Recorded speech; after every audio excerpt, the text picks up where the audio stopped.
Ok, estamos Salmo 119 entonces, ¿verdad? Como ya tenemos un buen ratito y todavía no salimos de los 8 primeros versos que hemos visto que está dividido en varios segmentos de 8 versículos cada uno, los bloques, y no hemos salido del primer bloque.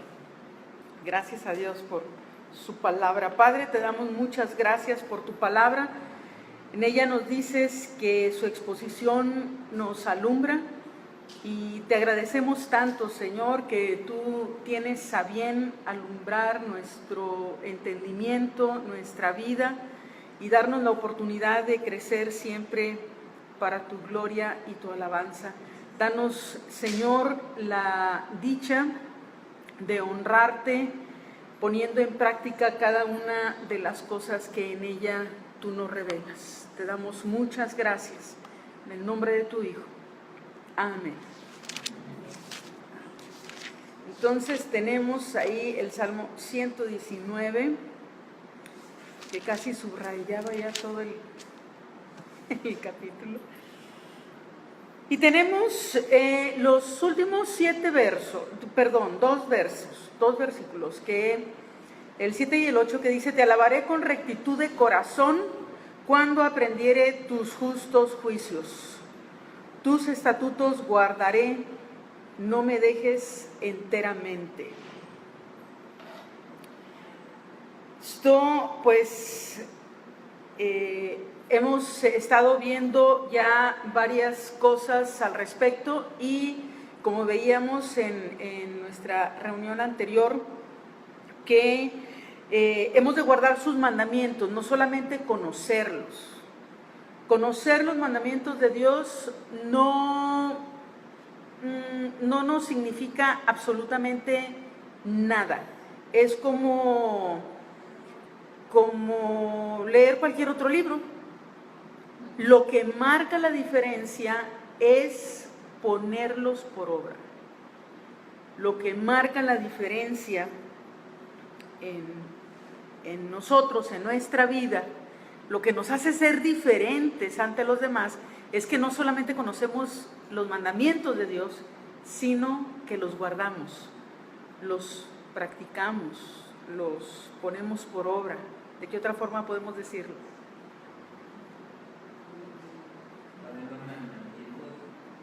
Guardamos, los llevamos a cabo. ¿Sí? Esa es la gran diferencia. Veíamos también anteriormente de algunos ejemplos de personas que hemos conocido o que quizá a nosotros mismos nos ha pasado, que conocemos las Escrituras, pero que quizá no estábamos llevándolas a la práctica. Sabíamos lo que la Biblia decía, pero no la estábamos viviendo. ¿Cuándo viene a marcar eso una diferencia en nuestra vida? Cuando la gente dice como que hay algo diferente en ti. Cuando la vives. Cuando la vives. Cuando la vivimos es cuando la gente comienza a notarlo. Como cuando tenemos ahí las famosas dietas, ¿verdad? Llegamos y las ponemos ahí en el refri con un imán y ahí se queda como 1 mes y 2 meses y todo el mundo se pregunta como que ¿para qué será esa lista, verdad? Ese papelito. Hasta que vamos al súper, surtimos todos los ingredientes y nos aplicamos a llevarla a cabo y la gente comienza a decir: oye, como que te veo más delgado, te veo diferente, ¿qué estás haciendo? Haciendo la dieta. Ya estamos llevando a cabo lo que ahí está escrito. ¿Cuándo comienza la gente a notar nuestra diferencia como creyentes? cuando comenzamos a hacer lo que aquí está escrito, lo que en la palabra, en su palabra está escrito. Es la diferencia. Veíamos la semana pasada los versos del 4 en delante y en el 4 dice: tú encargaste que sean muy guardados tus mandamientos. Eso nos queda claro, ¿verdad? Eso está bastante claro. Pero luego sigue el verso 5. Dice: ojalá fuesen guardados mis caminos para guardar tus estatutos. ¿Qué es lo que pasa aquí? Que hay como un contraste, como una lucha, la voluntad de Dios contra mi voluntad.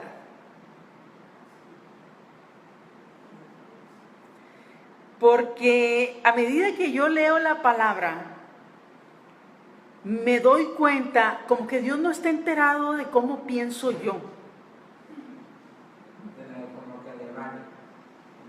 Porque si así como que uno piensa, ¿verdad? Claro que Él sabe lo que lo que está en nuestro pensamiento, pero uno pensaría que Dios no toma en cuenta eso, a Dios no le importa, o como no le ha llegado la notificación de que no estamos pensando igual, y que lo que yo estoy esperando realmente no es que Él quiera que yo me sujete a sus preceptos, sus mandamientos, su ley, etcétera, sino que Él forme parte de mi plan.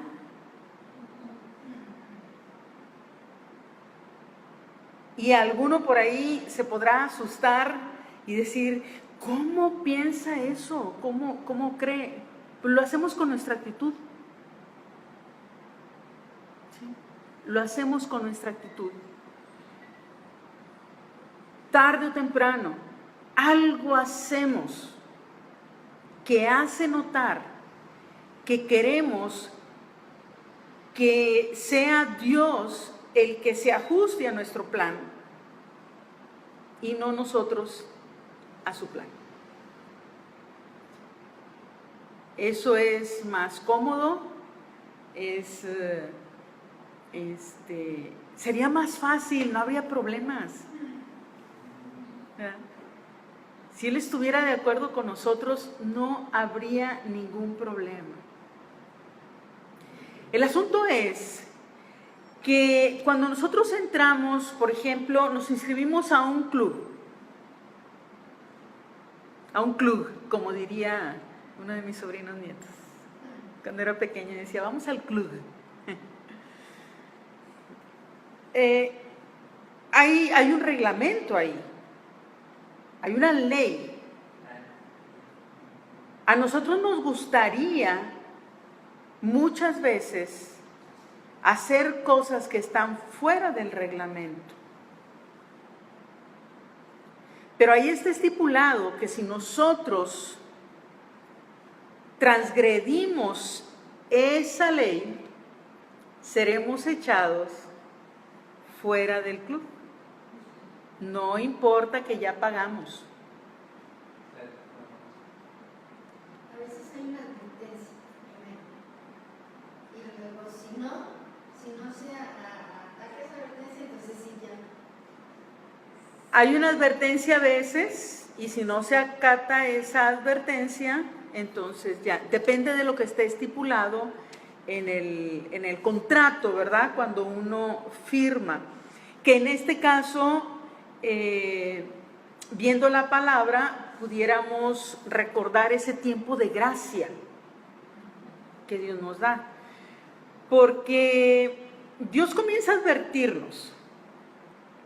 Estamos nosotros viviendo en pecado, quizá en algún momento, y Él comienza a enviarnos gente. o enviar cualquier tipo de señales de que algo anda mal. Y mucha gente piensa que está bien porque sigue operando en algún ministerio, en lo que sea que está haciendo. Todo está bien, al cabo no pasa nada, no pasa nada, no pasa nada. Pero si no aprovechamos ese tiempo de gracia para que nos arreglemos, nos ajustemos, entremos al redil, entonces llega el momento en que dice el Señor, hasta aquí. Y nos llama a cuentas de otra forma.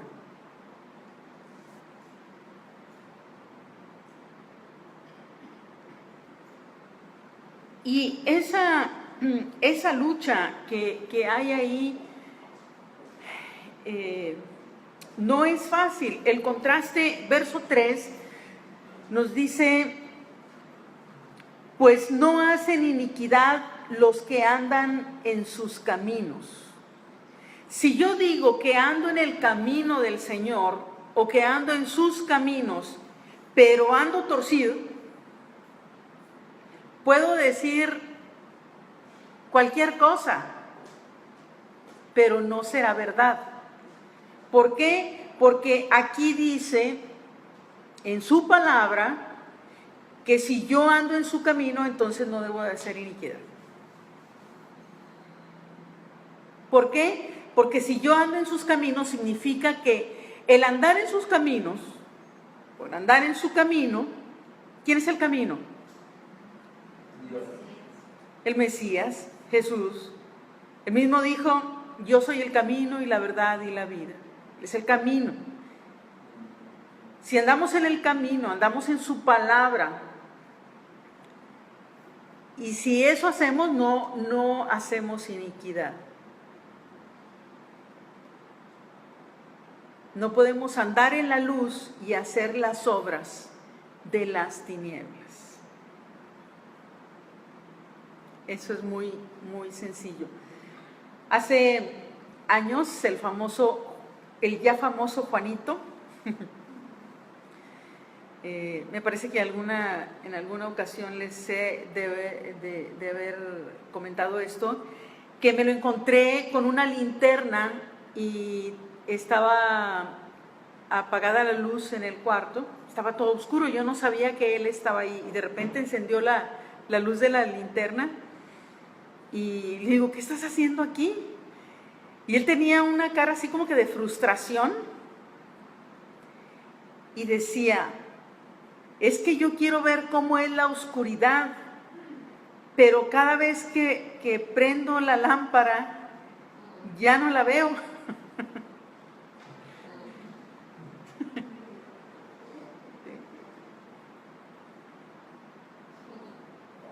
Entonces, si nosotros andamos en luz, es imposible que sigamos en oscuridad. Imposible. O andamos en luz o andamos en oscuridad. Pero esa naturaleza humana que también nos queda clara, por la cual el salmista se ve obligado, digamos, a decir, ojalá fuesen ordenados mis caminos para guardar tus estatutos. ¿Qué es lo que está diciendo aquí?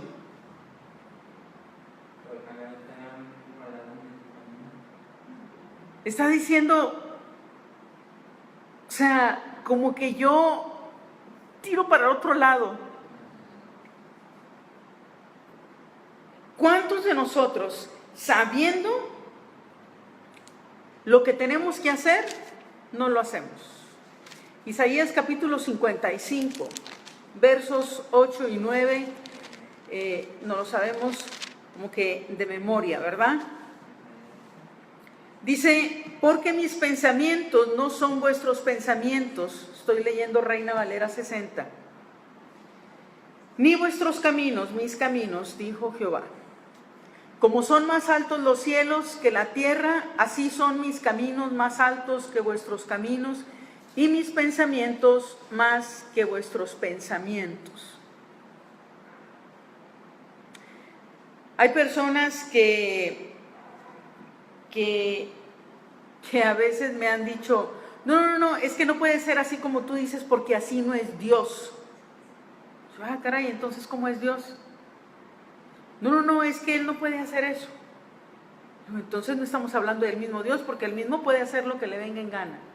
Eso es lo que significa todopoderoso.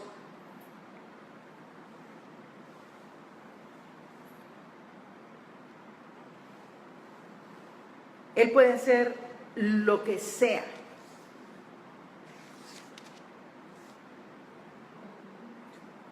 Él puede hacer lo que bien le parezca.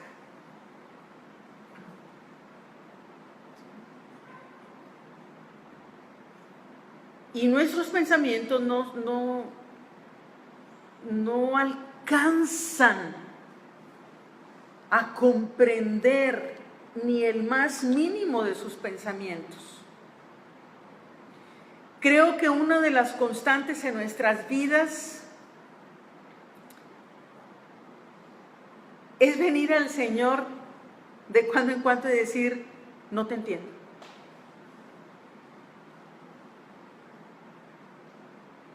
Cuando la gente viene a consejería con una servidora, una de las cosas frecuentes que escucho es, no entiendo a Dios, no entiendo lo que Él quiere hacer conmigo, no entiendo lo que quiere hacer con esto, no entiendo el propósito de Dios a través de lo que me está pasando, no entiendo por qué a mí me tienen que pasar estas cosas. ¿Te acordaste de algo?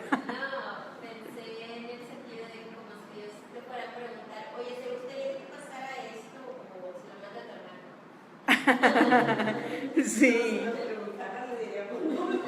No, pobre de los demás, porque a lo mejor le llovería a uno solo. No, mándaselo tal.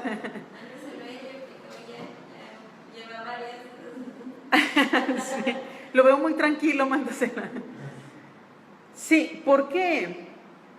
Porque cuando nosotros decimos, ¿por qué a mí? ¿Por qué yo? Es que no entiendo por qué esto para mí.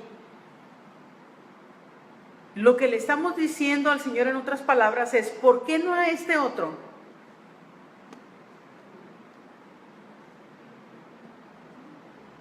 Sí.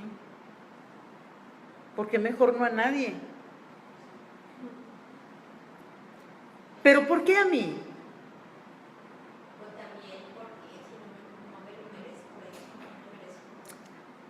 Ese es un muy buen punto. Porque no creemos merecernos lo que nos está pasando. Somos tan buenos, tan buena onda. ¿Por qué me está pasando esto a mí? No me lo merezco. Primero, no somos quien para juzgar si lo merecemos o no. Eso solamente Dios. Él conoce las intenciones de nuestro corazón.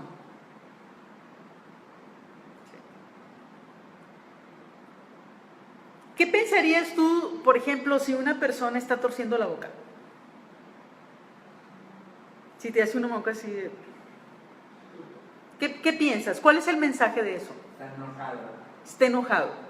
No le gustó lo que se le mandó a hacer No le gustó lo que se le mandó a hacer, lo que le dijeron. ¿Qué más? Está inconforme. Martita, ¿usted habla este día?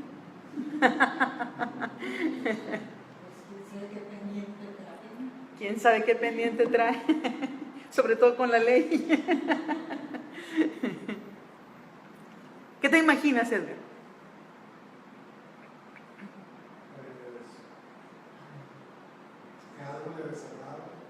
Algo le desagrada. Ajá. Ajá. Sí. Pero si esa persona te dice, no, es que yo estoy pensando otra cosa, estoy pensando bien, ¿le creerías?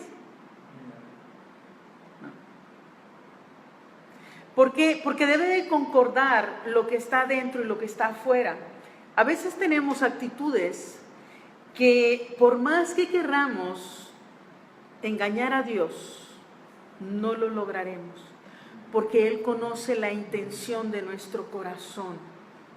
Mire, hay mentiras que el hombre dice, el hombre en general, que ni él mismo se cree.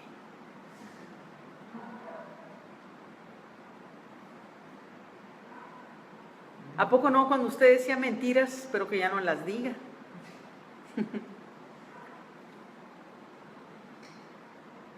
Comenzaba a pensar cómo le iba a hacer y qué iba a decir.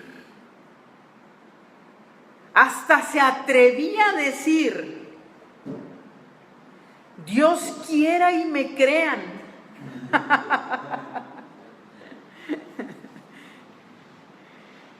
Sí, hacemos cada cosa, ¿verdad?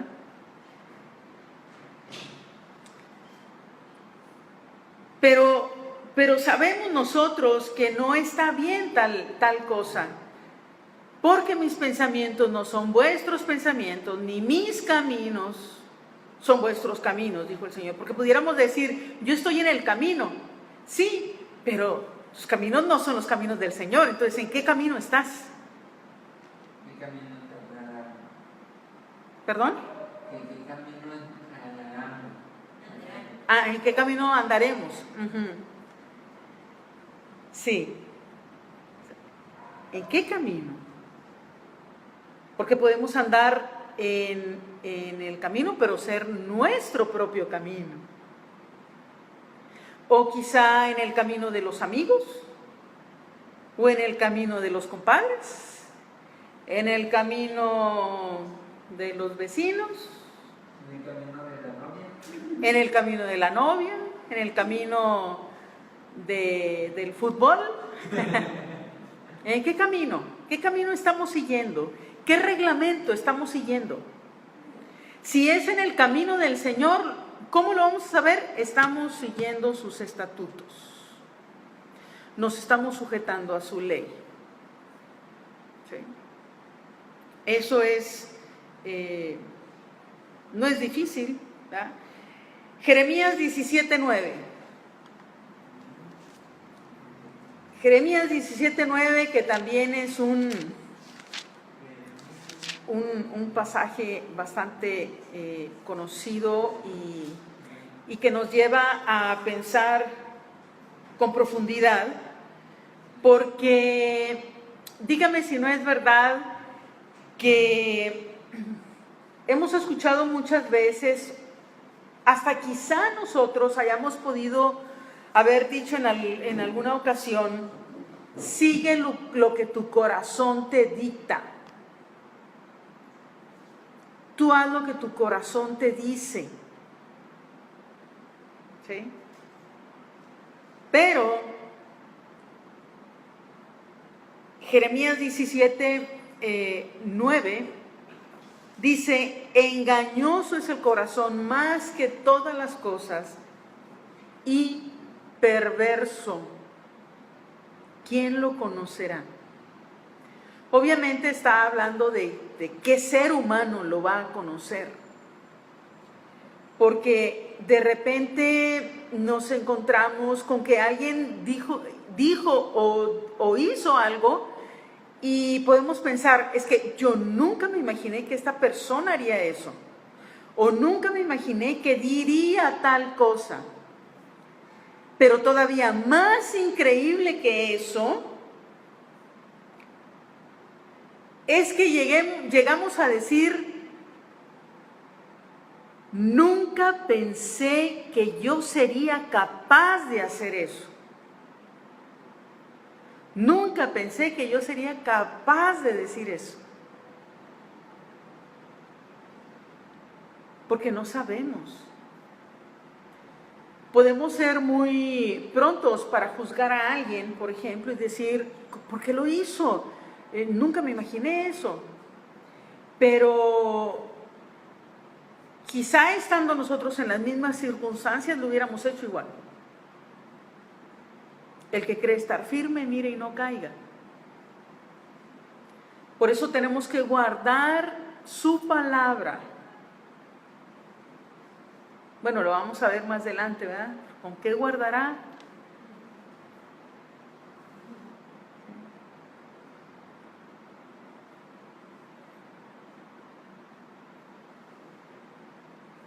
Entonces, engañoso es el corazón más que todas las cosas. Pero ¿quién lo conocerá? Dice el verso 10, yo Jehová, que escudriño la mente, que pruebo el corazón, para dar a cada uno según su camino, según el fruto de sus obras. Vemos ahí cada uno según su camino. O sea, ando en el camino, ¿en cuál camino? ¿En cuál camino? Esa es la gran pregunta. ¿En cuál camino? El Señor es el que escudriña, o sea, el Eterno es el que escudriña la mente, que prueba el corazón. ¿Cuándo es cuando nos lleva a probar el corazón? Dice su palabra, los llevaré al desierto y ahí hablaré a su corazón. ¿Qué piensas cuando hablamos de un desierto? Lugar seco, sin agua. Un lugar seco, sin agua. Te llevaré al desierto y ahí hablaré a tu corazón. ¿Qué te imaginas? ¿Qué situación te imaginas?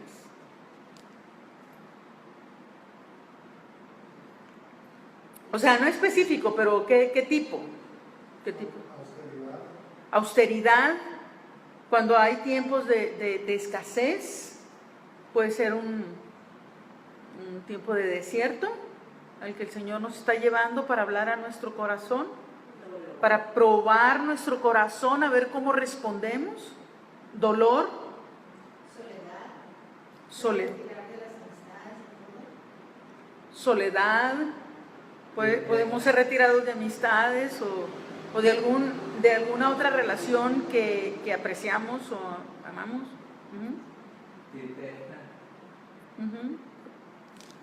Tristeza, cualquier sentimiento que consideramos negativo. Pero también están otras partes que no consideramos. ¿No consideraríamos como un desierto, por ejemplo, los tiempos de gozo?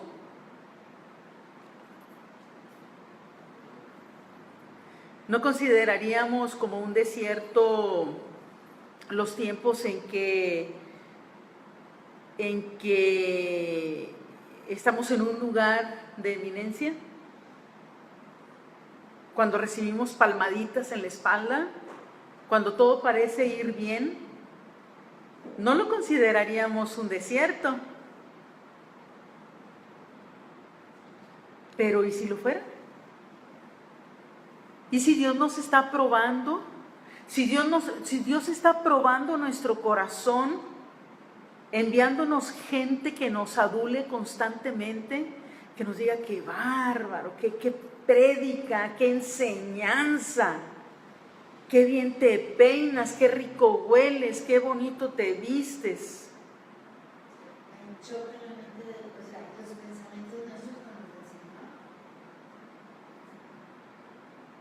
Porque cuando el Señor fue llevado al desierto para ser tentado,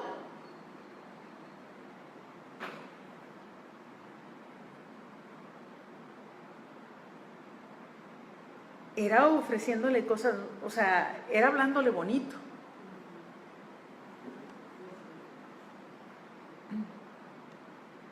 Era hablándole bonito.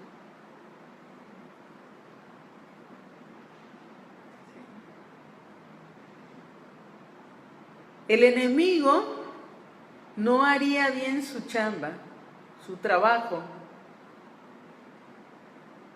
si nos tratara mal, pensando que con eso íbamos a caer en sus redes.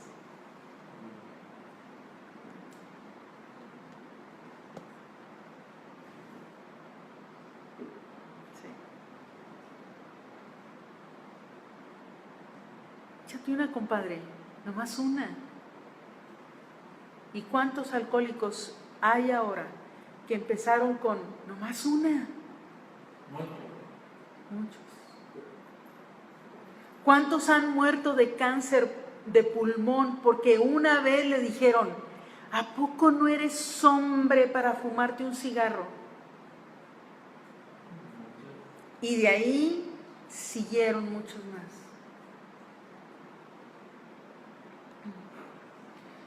Somos probados constantemente. Todo lo que declaramos, todas nuestras palabras son probadas. Y el Señor prueba nuestro corazón. Que corazón y mente, corazón y pensamientos, en la gran mayoría, gran parte de la palabra, es exactamente lo mismo. Por no decir en todo. Sí.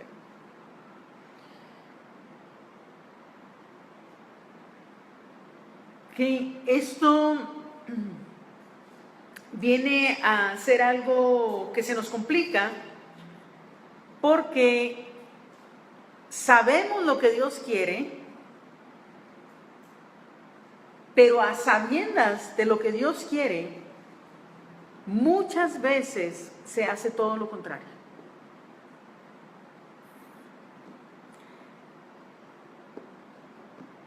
El hermano de un amigo, no era el primo de un amigo, sino el hermano de un amigo,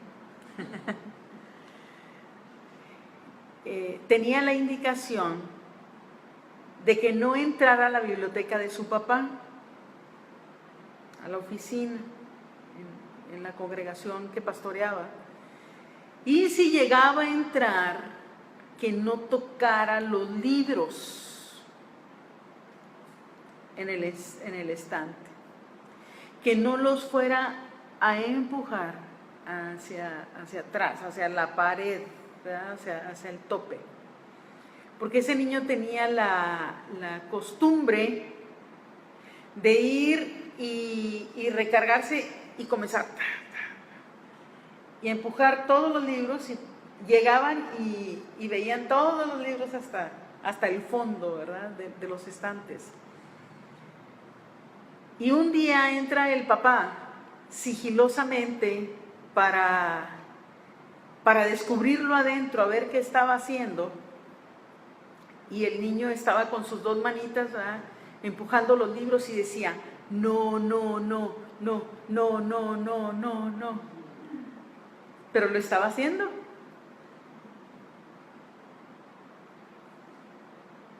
¿Cuántas veces nosotros, sabiendo que no debemos hacer algo, lo hacemos?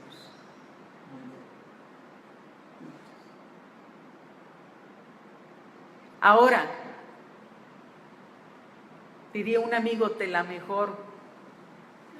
¿Cuántas veces al ser descubiertos, en lugar de aprovechar la oportunidad de recapacitar y pedir perdón,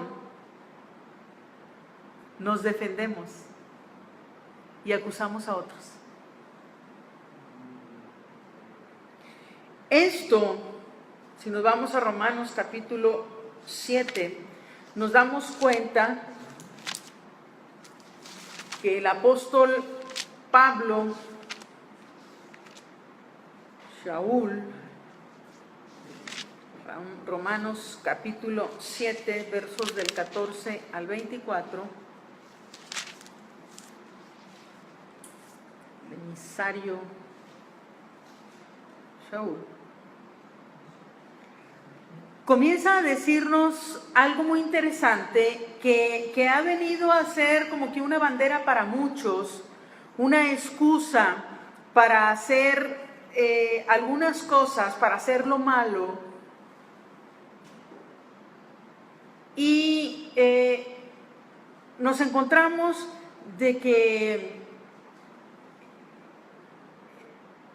dice, porque sabemos que la ley es espiritual, mas yo soy carnal, vendido al pecado, porque lo que hago no lo entiendo, pues no hago lo que quiero, sino lo que aborrezco, eso hago.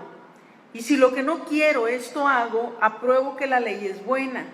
De manera que ya no soy yo quien hace aquello, sino el pecado que mora en mí.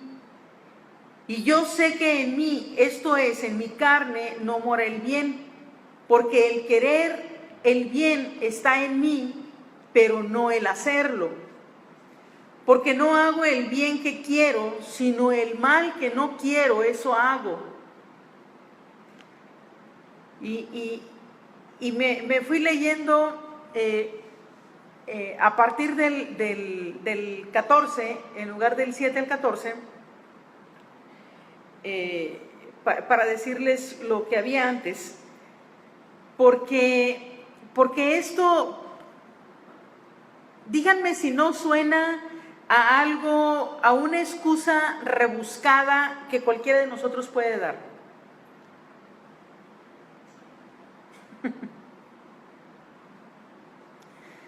Que seguimos leyendo ahí a partir del verso 20. Y si hago lo que no quiero, ya no lo hago yo, sino el pecado que mora en mí. Así que, queriendo yo hacer el bien, hallo esta ley, que el mal está en mí. Porque según el hombre interior, me deleito en la ley de Dios, pero veo otra ley en mis miembros que se rebela contra la ley de mi mente y que me lleva cautivo a la ley del pecado que está en mis miembros. Miserable de mí, ¿quién me librará de este cuerpo de muerte?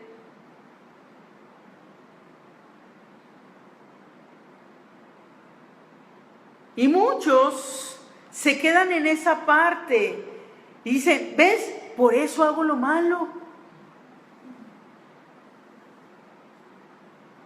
Sí, nada más que léete el 25, no terminaste el capítulo 7.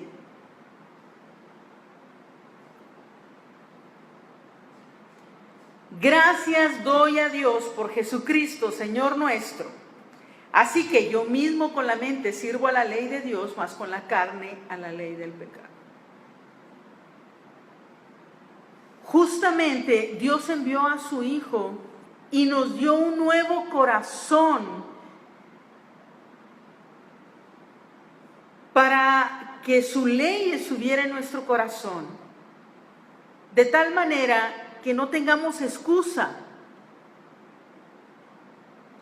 ni siquiera tenemos que, no le estoy diciendo que no la leamos, pero ni siquiera tenemos que leer la Biblia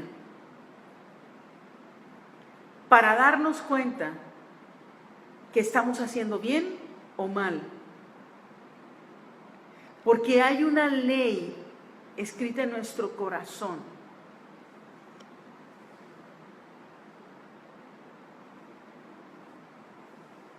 Que nos alerta.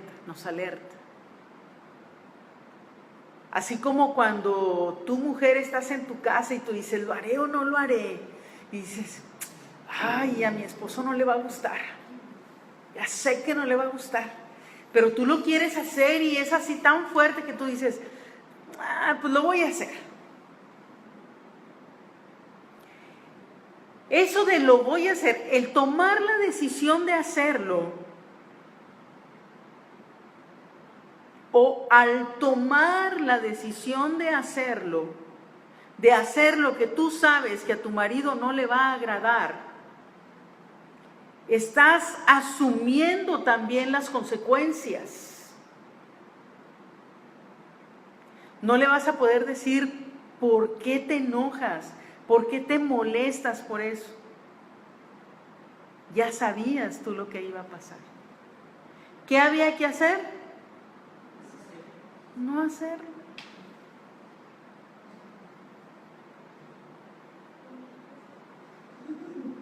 No hacerlo. Mujeres, ¿no le han dicho a su marido N número de veces? Si ya sabes que a mí no me gusta, ¿por qué lo haces?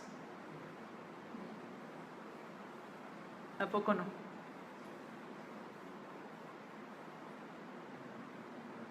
Pero cuando somos llamados a cuentas por Dios o por la autoridad delegada por Dios, es muy fácil decir, ay, pero es que el querer hacer el bien está en mí, pero hay una ley dentro de mí, que quién sabe qué, y luego nos revolvemos y ya no sabemos ni qué estamos diciendo, comenzamos medio a cantinflear en lugar de citar a Pablo.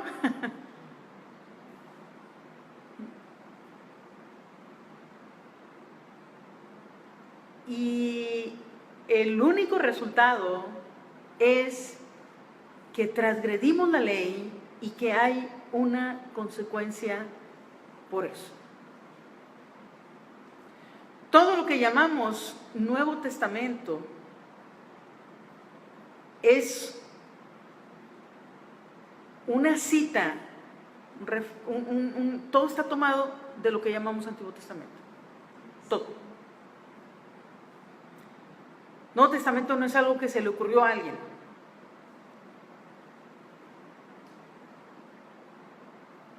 Pablo no era cristiano. Pablo, o sea, el cristianismo vino 300 años, 325 años después de que ellos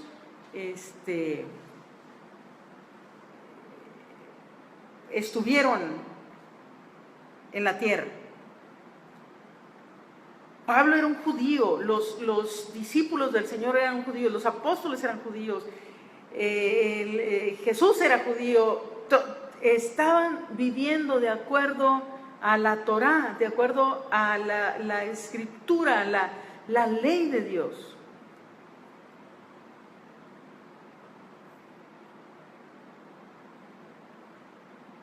¿Por qué vemos ahora que todo está patas arriba, todo está de cabeza? Porque estamos transgrediendo la ley.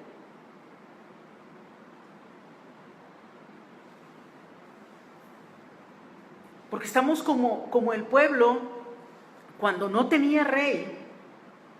Y como dice la palabra, todos hacían lo que bien les parecía. Y ahora nos encontramos que como conocemos la palabra y vemos de repente que quieren sacar ciertas leyes, nosotros decimos, espérate, pero si esto va en contra de la palabra.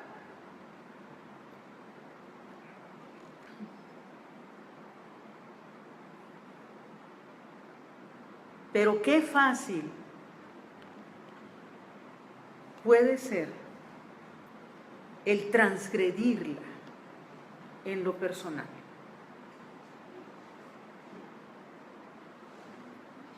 Para eso vino Jesús, para eso fue enviado.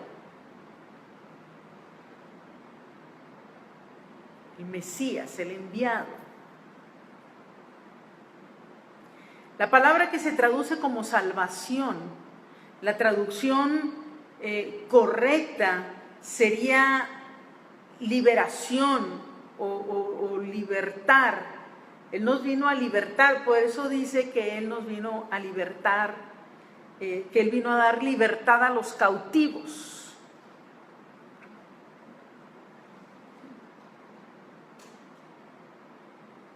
El Espíritu del Señor está sobre mí, etcétera, etcétera, y a dar libertad a los cautivos.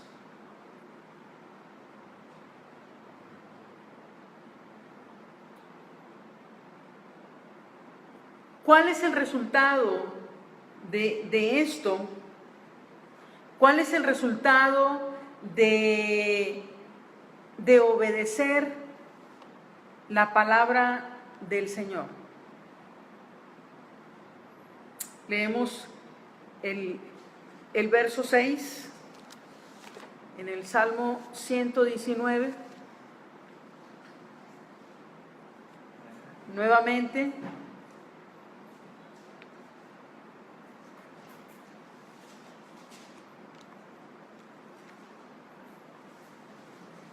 Dice, entonces no sería yo avergonzado.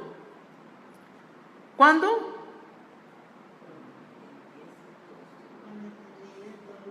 Cuando atendiese los mandamientos que a mí me convengan, con los que esté de acuerdo, todos tus mandamientos.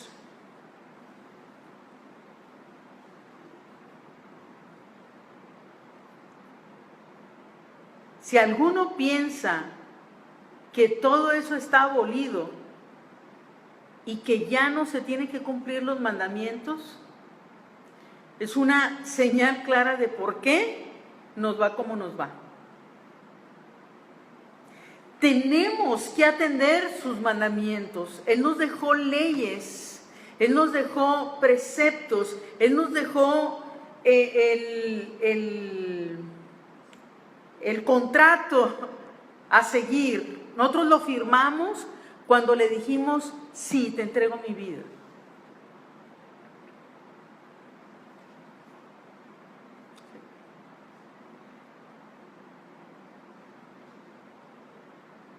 Y entonces, ¿cuándo no voy a ser avergonzado? Cuando yo atienda esos mandamientos.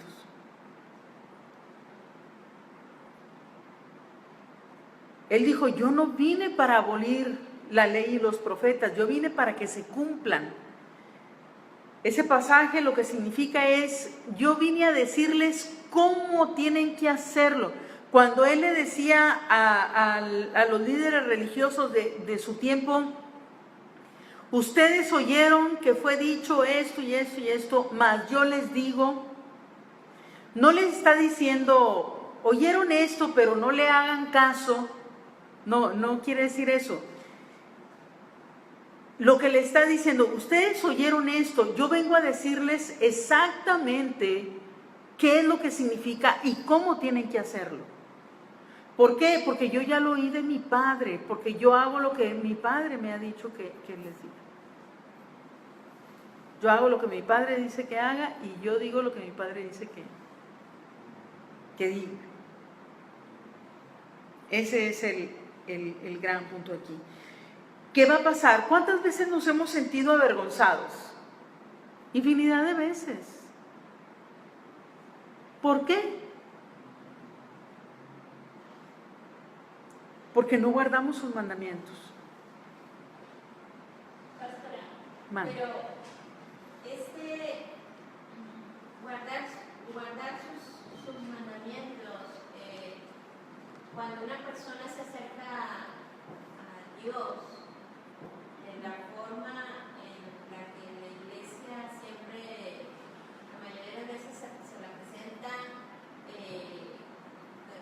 diciéndole recibe a Jesús en tu corazón o diciéndole entrégale al Señor tu vida. Guardar los mandamientos viene a ser como las letras chiquitas, porque la gente no sabe que tiene que hacer un cambio en su vida a través de los mandamientos. O sea, quiere hacer un cambio en su vida a lo que él considera que debe de cambiar, Sí. no a lo que dice ahí en la palabra. Ajá. Porque la verdad es que tristemente, en un porcentaje muy alto, como se presenta el Evangelio, es como ven a Jesús, recíbelo como tu Salvador y Él va a solucionar todos tus problemas. ¿Sí? Todo lo que le pidas, Él te lo va a dar. Todo lo que tú quieras, te va a ser hecho. Él te va a arreglar todo. Ese no es el Evangelio. Ese no es.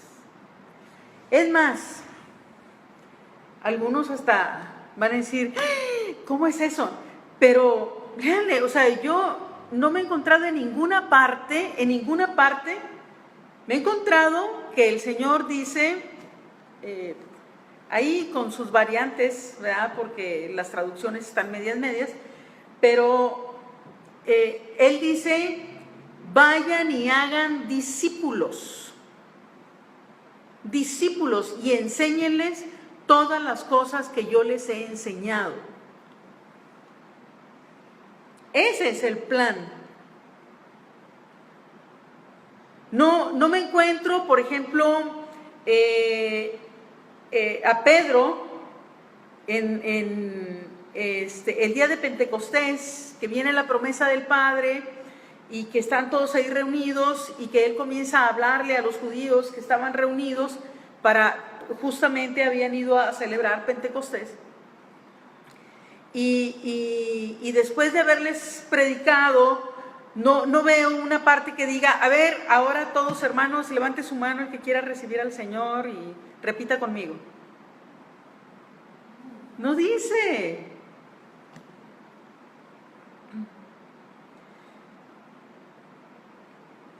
Nos estaríamos metiendo en otros temas, pero sabemos que la palabra nos dice que Él vino para las ovejas perdidas de la casa de Israel.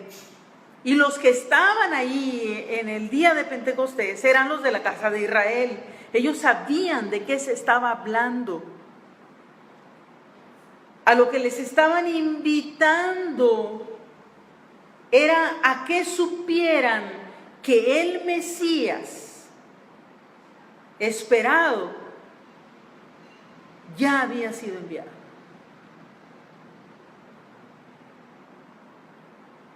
Y lo aceptaran como tal. Y comenzaran a vivir sus enseñanzas como tal.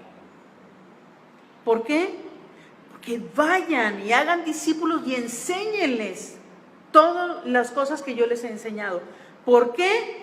Porque Él dijo, todas las cosas que yo les digo, no los digo de mí mismo, todas las he escuchado de mi Padre. Y eso es lo que les digo a ustedes. Ahora, todo lo que ustedes han oído de mí, vayan y díganle a los demás.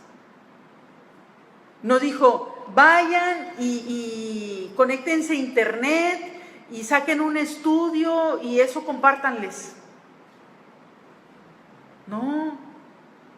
O saquen un versículo de aquí y otro de allá y acomódenlo y ahí saquen una enseñanza. Sáquenlo de contexto y hagan lo que quieran con mi palabra. No. Eso no es así. El resultado de la obediencia y de buscar a Dios con todo el corazón es el ser libertado de la vergüenza.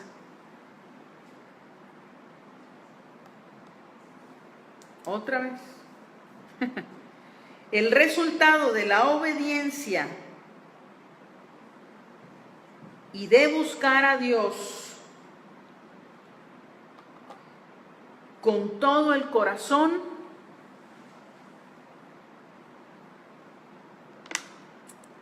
es el ser libertado de la vergüenza.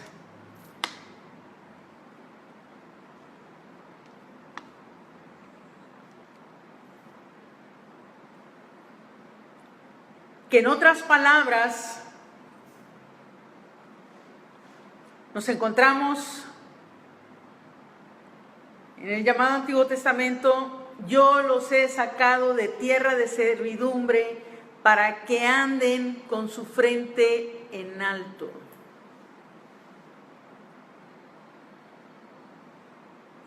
¿Por qué?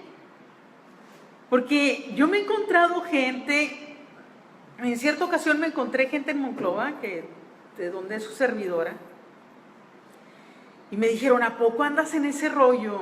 Si tú eras tremenda.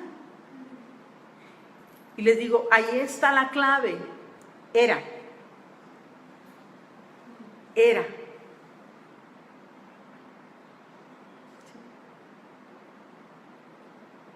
¿Por qué eso ya no me puede avergonzar? Porque el Señor me sacó de tierra de Egipto, de tierra de servidumbre, decir, ahora soy libre, para que ande con mi frente en alto. ¿Me siento orgullosa de haber sido tremenda? No. ¿Me siento agradecida de que ahora soy una nueva criatura en el Señor? Por supuesto. Por supuesto que sí. Muy agradecida. ¿Qué sientes cuando... Perdón, ¿alguien iba a decir algo? ¿Qué sientes cuando una persona, bueno, no nada más qué sientes, cómo actúas también cuando una persona te dice, ¿no te da vergüenza Cuando te decían de niño o cuando te dicen ahora, ¿qué sientes? ¿Qué piensas?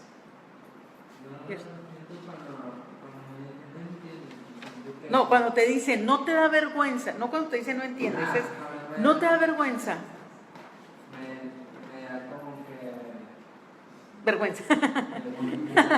Te da vergüenza. Ajá. ¿Qué sientes? ¿Cómo te sientes? ¿Cómo actúas ante eso?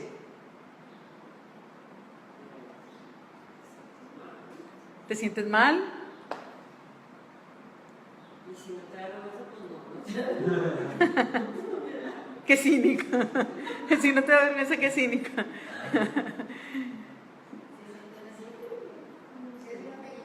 Te sientes pequeñito, así como que minimizado.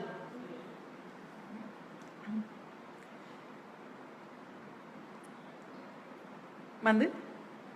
Como que el mundo está en contra de ti. Como que el mundo está en contra tuya. Ah, escriban esa, por favor.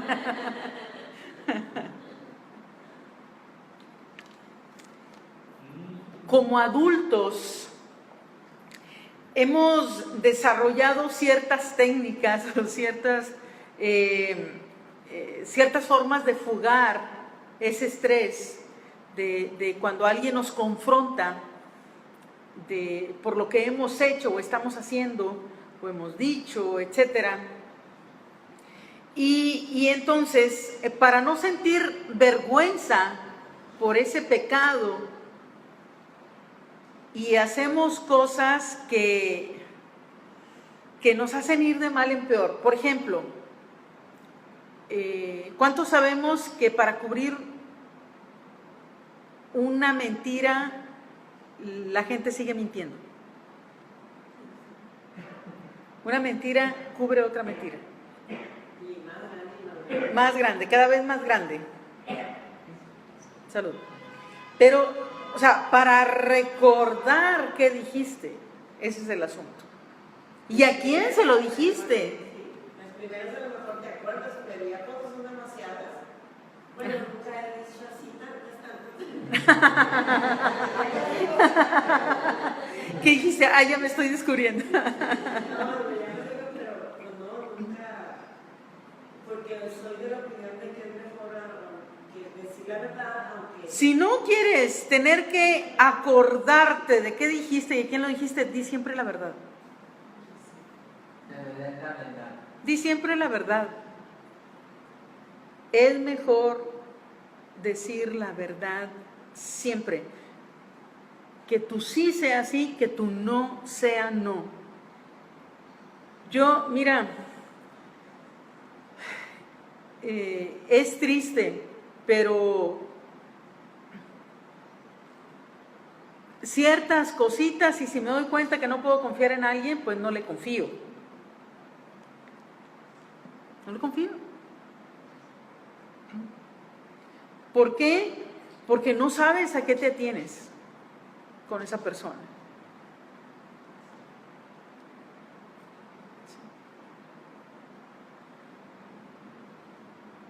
Tenemos que ser gente de fiar, gente en que se puede confiar, gente en que si dice que sí es sí, si dice no puedo es porque no puede, si dice que no es porque no.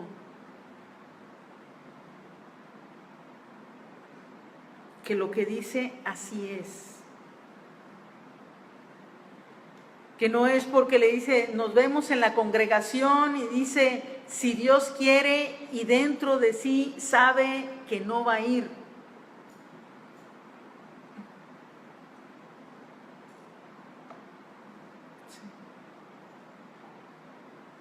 Cuidado con esas cosas.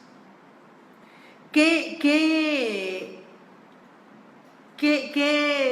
técnicas se han desarrollado, por llamarle de algunas formas, o de alguna forma de técnicas a desarrollar eso? ¿Qué ha pasado? Pues bueno, para desfogar eso, pues ¿cuántos alcohólicos hay para olvidar las penas? Muchos, dice Gerson. Sí. Que se ponen para ahogar las penas y resulta que sabían nadar. Y se acuerdan más. Sí. Se ponen hasta el tronco. Sí. Las drogas, sexo y más. ¿Qué otras cosas pasan para quitar o tratar de quitar esa vergüenza de eso? Pues la gente se mete en el humanismo, en la filosofía. Aunque sea psicóloga, les diré en la psicología. ¿Por qué les digo aunque sea psicóloga? Bueno, porque se meten pero de una forma negativa, que los lleva a enredarse en el humanismo también. No como una herramienta. La ciencia, etcétera. Pero ¿qué otras cosas hay?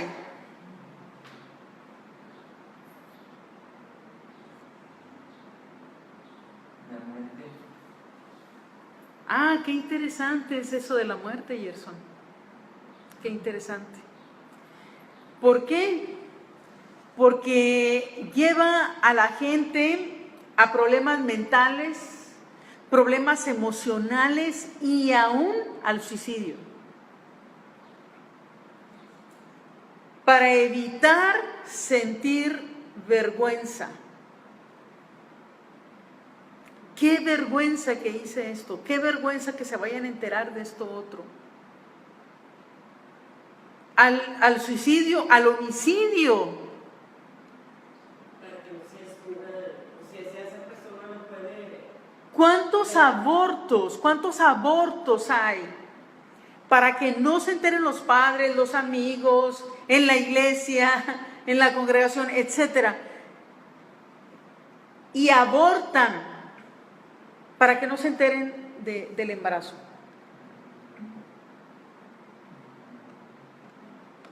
¿Cuántos? Muchísimos.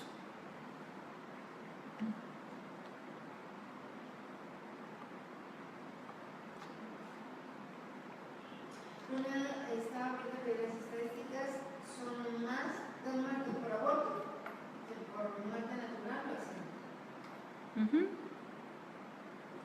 Me dicen las noticias, bueno, que siempre veo una noticia. Un poquito más fuerte, por favor. Que siempre veo una noticia que una señora dio a luz y mató a su hijo, sin dándose que la gente se entere y la mató. Lo ahogó con una muela, y luego ella estaba en la feria y la señora no sé cómo, no sé si tenía, pero ella no soltaba algo. Definitivamente que los tenía. A la la muela, yo estaba llorando, que allá se me quedó, a la muela lo ahogó. En ese momento el bebé no respiró. Llegaron la policía, llegaron los doctores, checaron al bebé. Y ya estaba muerto. Uh-huh. Okay. Hay otra cosa que se desarrolla para enfrentar la vergüenza. Y eso se da mucho en las congregaciones. ¿Por qué? Porque a lo mejor no te metes en el alcohol, en las drogas, etcétera, pero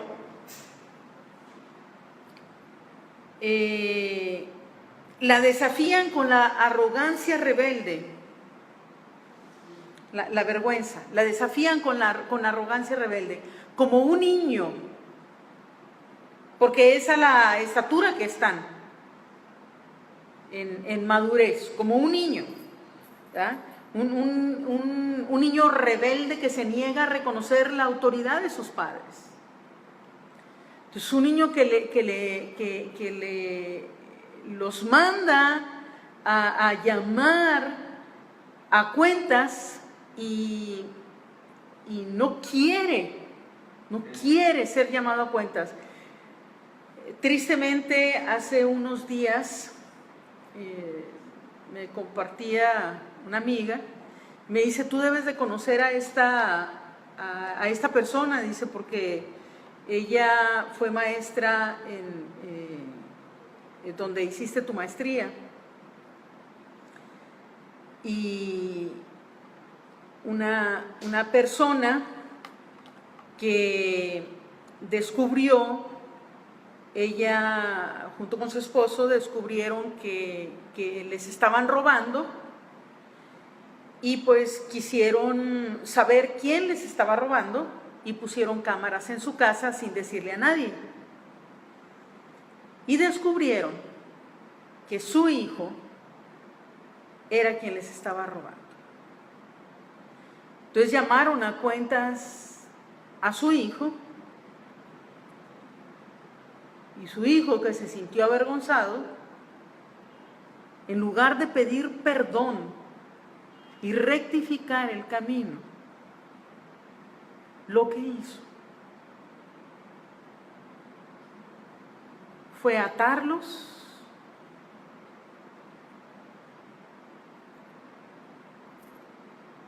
y por lo que tenía que ir y quitarles la vida.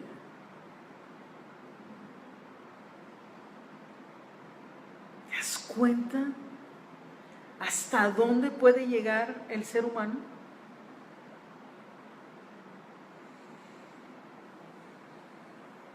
¿Hasta dónde somos capaces de llegar? Y a lo mejor decimos, no, yo no sería capaz de eso, pero ¿cuántas veces en una congregación se comienza a hablar mal de alguien o mal del pastor, de la pastora, del líder, y lo estás matando? Lo estás matando de esa forma.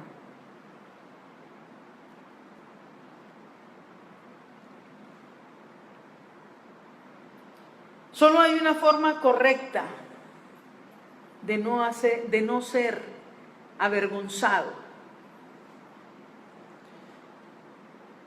¿Cuál es? Seguir sus mandamientos. Acatar sus leyes. Atender sus mandamientos.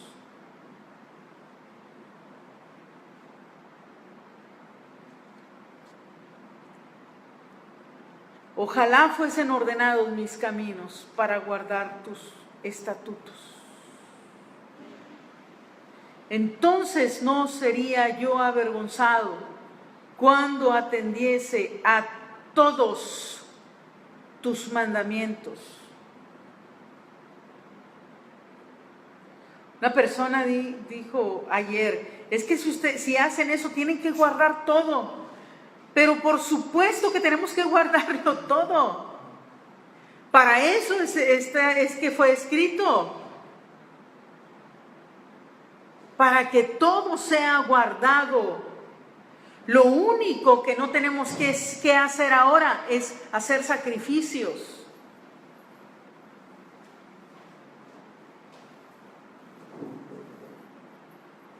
No tenemos que ofrecer sacrificios de animales, porque para eso fue sacrificado el Cordero de Dios.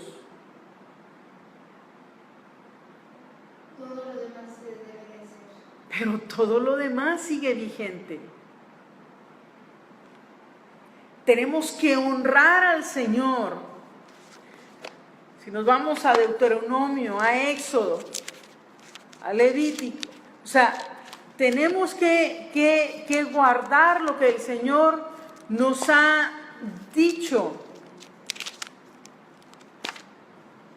Si nos vamos a Éxodo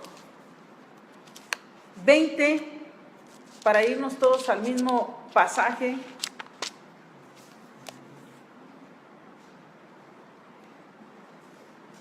Y habló Dios todas estas palabras diciendo: yo soy Jehová tu Dios. ¿Él sigue siendo Jehová, Yahweh, tu Dios? Sí, sigue siendo, ¿verdad? Él es el mismo ayer y hoy y por los siglos. Que te saqué de la tierra de Egipto, de casa de servidumbre. No tendrás dioses ajenos delante de mí. ¿Ahora es permitido tener dioses ajenos delante de él? No, sigue vigente. No te harás imagen ni semejante, no te harás imagen ni ninguna semejanza de lo que esté arriba en el cielo, ni abajo en la tierra, ni en las aguas debajo de la tierra. ¿Sigue vigente o hay que hacernos imágenes? No hay que hacernos imágenes, ¿verdad? Sigue vigente. No te inclinarás a ella ni las honrarás, porque yo soy Jehová tu Dios, fuerte, celoso, que visito la maldad sobre los padres, de los padres sobre los hijos, hasta la tercera y cuarta generación de los que me aborrecen. Y hago misericordia a millares, a los que me aman y guardan mis mandamientos. ¿Sigue vigente eso? Sigue vigente. No tomarás el nombre de Jehová tu Dios en vano, porque no dará por inocente Jehová al que tomare su nombre en vano. ¿Sigue vigente? Sí, sigue vigente. Acuérdate del día de reposo para santificarlo. 6 días trabajarás y harás toda tu obra, mas el séptimo día es reposo para Jehová tu Dios. No hagas en él obra alguna, ni tu hijo, ni tu hija, ni tu siervo, ni tu criada, ni tu bestia, ni tu extranjero que está dentro de tus puertas. Porque en 6 días hizo Jehová los cielos y la tierra, el mar y todas las cosas que en ellos hay, y reposó en el séptimo día. Por tanto, Jehová bendijo el día de reposo y lo santificó. ¿Sigue vigente? Sigue vigente. Tan vigente que incluso si vas al médico y te va a decir es estrés. Ahora, al día de hoy,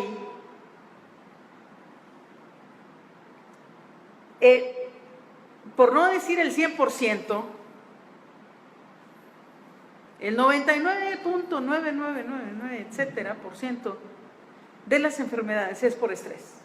Te van a decir, es por estrés, ese estrés necesita descansar un día. ¿Cuál es la novedad? Si aquí el Señor nos dice en su palabra,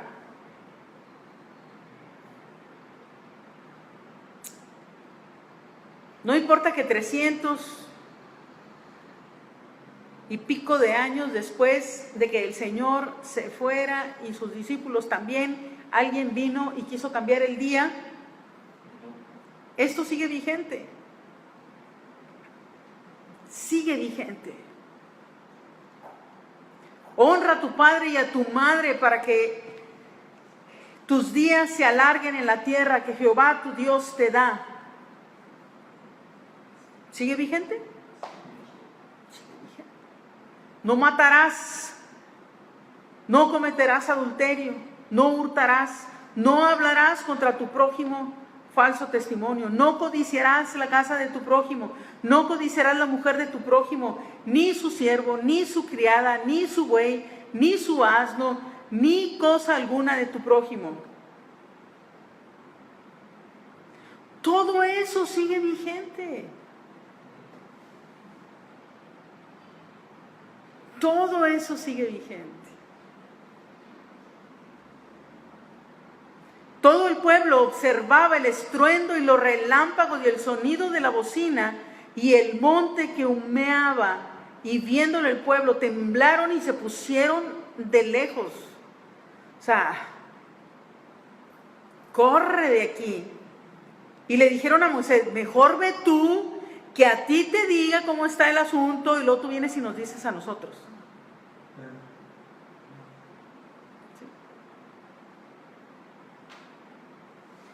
Ahora, ¿qué pasa con esto? El Señor trajo claridad a mi corazón, a mi mente, Y cuando yo lo vi de esta forma dije, wow, Señor, gracias. Porque aquí estaba siendo entregada la palabra.